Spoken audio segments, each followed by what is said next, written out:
Yes, welcome all of you to this presentation. We are basically going to look at critical appraisal of epidemiological studies. Critical appraisal is concerned with looking at the strength, the limitations, and the sources of biases in research studies. And then this helps us to decide if the conclusions that a particular study has made are actually valid. Can they be transferable? Can we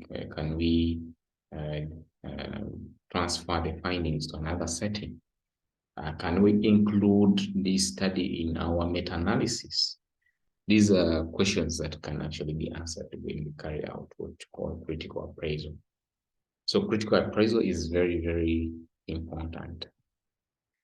So we answer research questions in nutrition epidemiology based on studies that we carry out. The first thing that we usually have to decide on after having a research question is to decide how to answer the research question. So we need to get a general approach to the research question. And that is what we call the study design or research design. So we have a number of different types of designs. The cohort studies, case control studies, cross-sectional research, interventional studies. We have a number of them. So we need to first decide on the nature of design that we are going to use. This actually provides a lot of insight on how the evidence that we are going to produce. And experimental designs produce quality evidence compared to non-experimental research designs. And then we look at the sample sizes in the particular study. Okay, if we have sufficient sample size, then we are going to produce good results that are actually reliable. If we use smaller sample sizes, then we may get imprecise estimates, and there could be issues to do with reliability. So we need to choose a population to study that is actually representative of the target population. We need to get the sample to be representative of the population that we actually study. It is important in what we call generalization and also transferability. This is very, very key. And then the other aspect that we have to ask ourselves on is we need to assess the exposure. In nutrition epidemiology, the exposures are dietary exposures. What did people eat, and what they ate caused what? So dietary exposures, what foods did they eat? The dietary assessments that we talked about.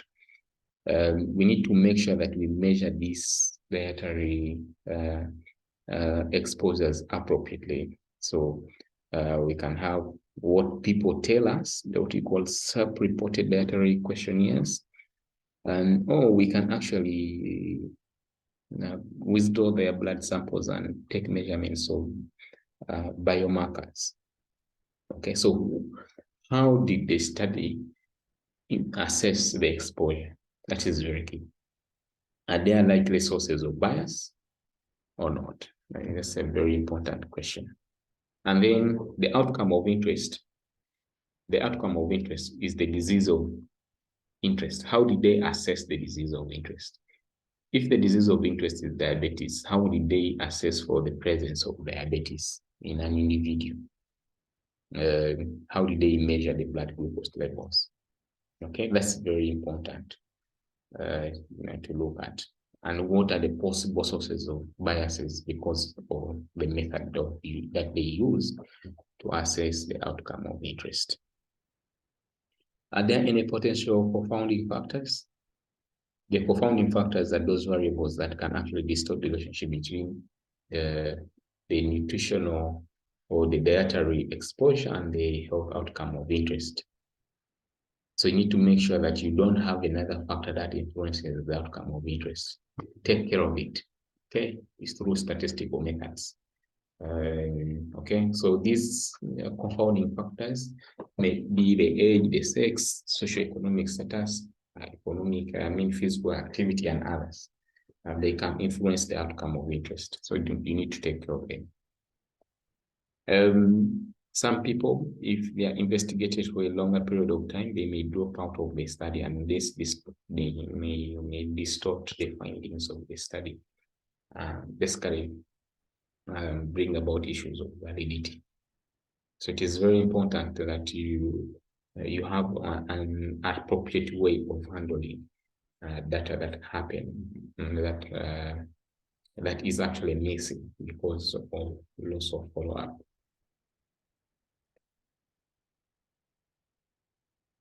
And what statistical methods did they use in analyzing the data? Okay, were they appropriate based on the measurement levels or the type of data that they have? Okay, that is very, very key. If the studies were conducted again, can you produce the similar results? If not, then there's a problem with the replication of the study findings. Okay. Are the results being interpreted in the right way? Okay. The interpretation of the results could have issues. Okay.